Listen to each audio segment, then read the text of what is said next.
اور آپ کو بتائیں کہ پاکستان علماء کونسل نے جمعہ کو ملک گیر یوم فلسطین منانے کا اعلان کر دیا ہے۔ چیئرمین علماء کونسل علامہ طاہر اشرفی نے کہا ہے کہ فلسطین کے معاملے پر آرمی چیف کی پالیسی کے ساتھ ہیں، امت کو شیعہ اور سنی کی بنیاد پر تقسیم نہیں ہونے دیں گے۔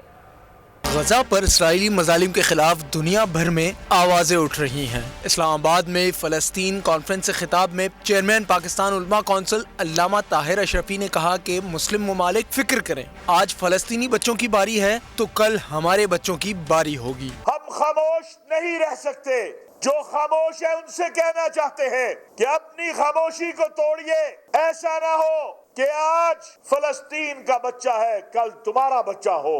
چیئرمین اسلامی نظریاتی کونسل ڈاکٹر قبلہ ایاز نے کہا کہ اقوام متحدہ بطور ادارہ اسرائیل اور امریکہ کے سامنے ناکام ہو گیا ہے۔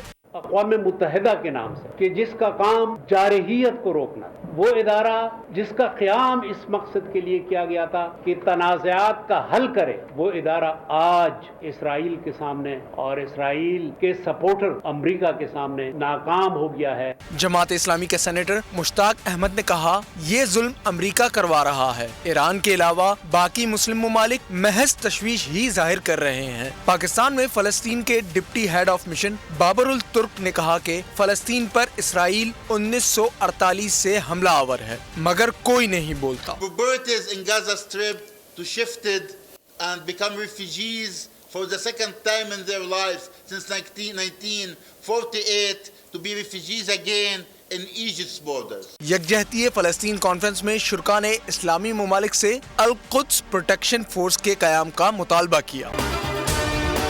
اگر آپ کو ہماری یہ ویڈیو پسند آئی ہے تو ہمارے چینل کو سبسکرائب کریں اور بیل آئیکن پر کلک کریں۔ سبسکرائب کریں اور بیل دبائیں تاکہ کوئی خبر رہ نہ جائے۔